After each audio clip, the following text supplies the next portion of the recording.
Hi guys, it's Ian from MotorWerks Garage here, and today we're going to be talking about our new video series that's called Composites for the Grassroots Racer.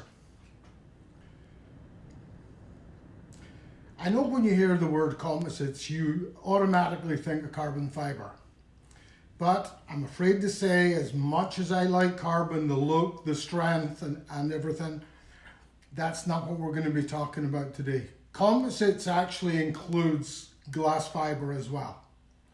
And what we're going to do is build a roof for Cooper RSR that is going to be glass fiber, and we're going to use the moldless concept, which means that it's going to be like how you build a surfboard, where you have the foam, you lay the fiberglass on top of it, and it means then that the finished surface is on top rather than being inside a mold.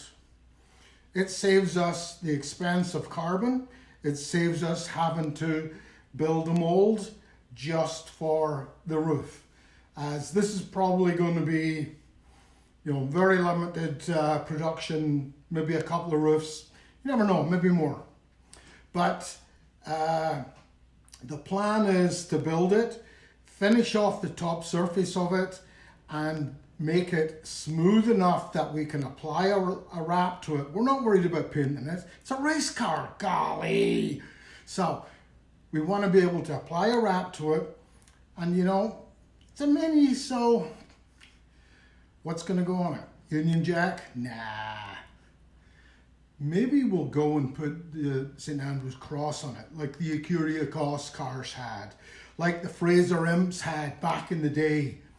And our good friends at Rice Rocket Powder Coating are going to be powder coating the whole car for us, so the car is going to change color. It's no longer going to come out chili red.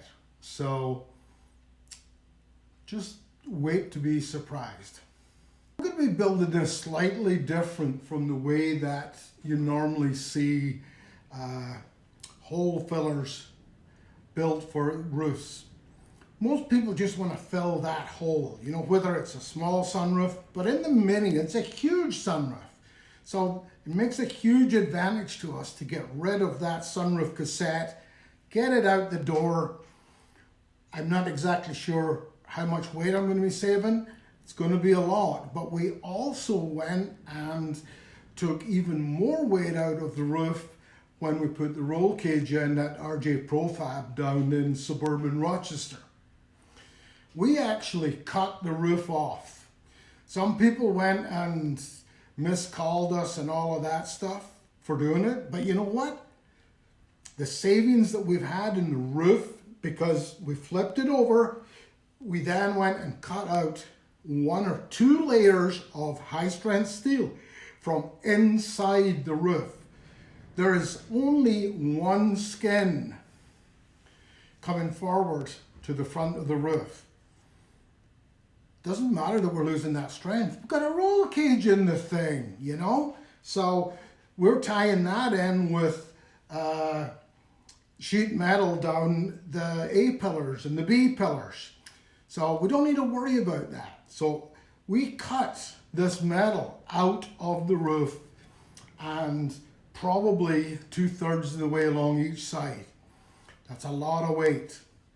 When you consider that it took 3 of us to lift it off and 2 of us put it back on, and we could have been exercising while we were doing it. It was that much of a difference. There's a lot of weight in these roofs, and it's worth looking at, thinking about it, rather than just popping the steel off from around it. That's the way most people do it if they're going to put a full roof on it, but they're putting on a steel roof. In this case, we're going to have fiberglass. Now, the fiberglass is going to be a little bit different.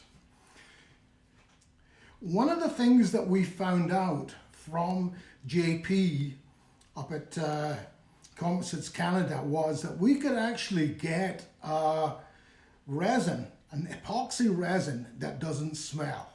So we can build it in the shop. The house is through there. Her indoors would be in my neck, giving me a hard time if we had the regular polyester smell going through the house. That was too close to heading towards a divorce, that one was. So, I've been assured by JP, who's actually gone and done work in his basement with this resin, that it ain't gonna smell. What we have to do is use stitched fiberglass rather than chopped strand mat, purely in the way that it is put together and the binding agent in the chopped strand mat. So it's going to be, it actually looks a smoother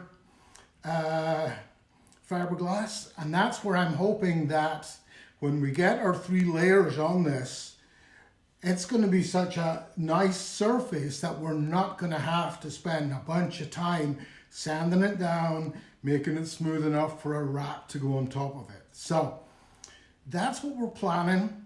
I'm going to be showing you in the next episode all of the parts that we're using, all of the things that you should take into consideration when you're doing this to make it safe, and so that it makes it easy for you. So watch for our future episodes, and subscribe to the channel so you don't miss any of our news.